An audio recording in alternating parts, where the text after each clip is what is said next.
जय श्री श्याम। आज हम सुनेंगे मोक्षदा एकादशी व्रत की कथा। गोकू नाम के नगर में बेखानस नामक राजा राज्य करता था। उसके राज्य में चारों वेदों के ज्ञाता ब्राह्मण रहते थे। वह राजा अपनी प्रजा का पुत्रवत पालन करता था।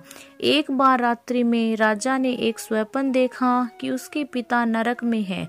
उसे बड़ा आश्चर्य हुआ। प्रातः वह विद्वान ब्राह्मणों के पास गया और अपना सपना सुनाया। कहा, मैंने अपने पिता को नरक में कष्ट उठाते देखा है। उन्होंने मुझसे कहा, हे पुत्र, मैं नरक में पड़ा हूँ, यहाँ से तुम मुझे मुक्त कराओ। जब से मैंने ये वचन सुने हैं तब से मैं बहुत बेचैन हूँ। चित्त में बड़ी अशांति हो रही है। मुझे इस राज्य, धन, पुत्र, स्त्री, हाथी, घोड़े आदि में कुछ भी सुख प्रतीत नहीं होता। क्या करूँ? राजा ने कहा, हे ब्राह्मण देवताओं, इस दुख के कारण मेरा सारा शरीर जल रहा है। अब आप कृपा करके कोई तप, दान, व्रत आदि ऐसा उपाय बताएं जिससे मेरे पिता को मुक्ति मिल जाए। उस पुत्र का जीवन व्यर्थ है जो अपने माता पिता का उद्धार न कर सके। एक उत्तम पुत्र जो अपने माता पिता तथा पूर्वजों का उद्धार करता है वह 1000 मूर्ख पुत्रों से अच्छा है।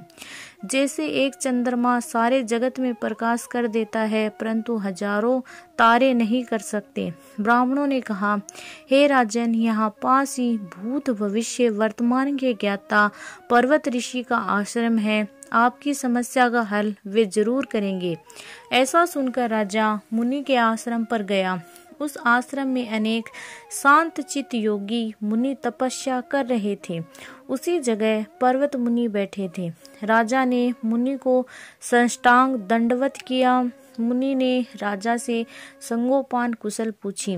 राजा ने कहा कि महाराज, आपकी कृपा से मेरे राज्य में सब कुशल है, लेकिन मेरे चित्त में अत्यंत अशांति होने लगी। ऐसा सुनकर पर्वत मुनि ने आंखें बंद कर ली और भूत विचारने लगे। फिर बोले, हे राजन, मैंने योग के बल से तुम्हारे पिता के कुकर्मों को जान लिया।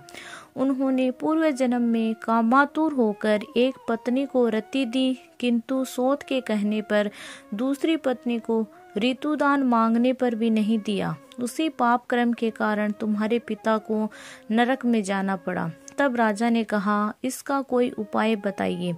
मुनि बोले, हे राजन, आप मार्गशीर्ष एकादशी का उपवास करें और उस उपवास के पुण्य को अपने पिता को संकल्प कर दे।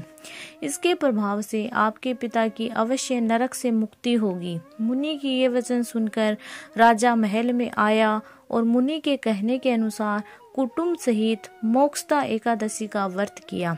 इसके उपवास का पुण्य उसने पिता को अर्पण कर दिया। इसके प्रभाव से उसके पिता को मुक्ति मिल गई और स्वर्ग में जाते हुए वे पुत्र से कहने लगे, हे पुत्र, तेरा कल्याण हो। ये कहकर वो स्वर्ग को चले गए। मार्गशीर्ष मास की शुक्ल पक्ष के मोक्षदा एकादशी का जो व्रत करते हैं उनके समस्त पाप नष्ट हो जाते हैं। इस व्रत से बढ़कर मोक्ष देने वाला और कोई व्रत नहीं है।